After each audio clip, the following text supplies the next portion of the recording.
Do you find yourself having to learn the same spiritual life lessons over and over again? Or is that just me?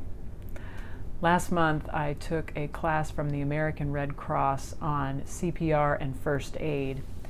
And one of the things that I kept getting wrong over and over again in the online portion of the training was the first thing you do when you come upon a scene in which there's an emergency or someone needs help. The first thing you do is you check the rest of the scene. You make sure that there are no other hazards that you need to clear out, that the situation is safe for you as well as bystanders. And I continually forgot this. I would just go straight to the person and I would want to ask for help, whether they wanted me to help them and all of that sort of thing. And the first thing you do is check. You check the whole scene.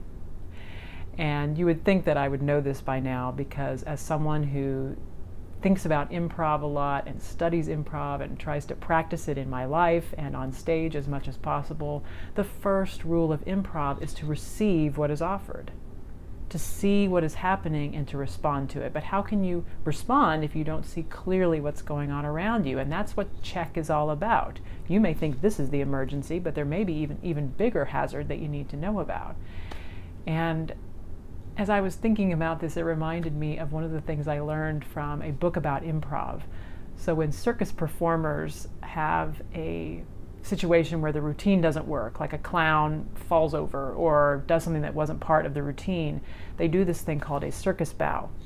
And the performer gets up and they make a big kind of elaborate bow to one side of the arena, and then they turn around and they bow again, kind of a big ta-da.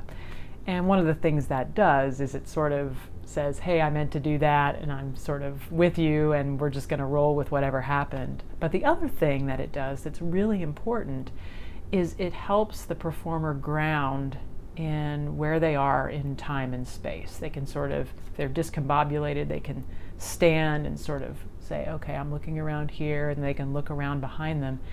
And it gives them a much better kind of grounding to move on and do the next thing. And that to me is what check is all about, is to say what's really going on here. And that helps formulate a much richer, deeper, more faithful response than just jumping right in and assuming I know what is needed at any given moment.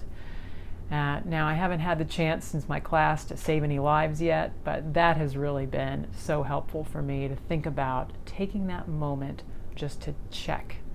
And I offer that to you in case that is helpful for you as well. And hey, when you fall and misstep, just give it a circus bow. And if you fall and are unconscious, I'll help you out. Have a great day.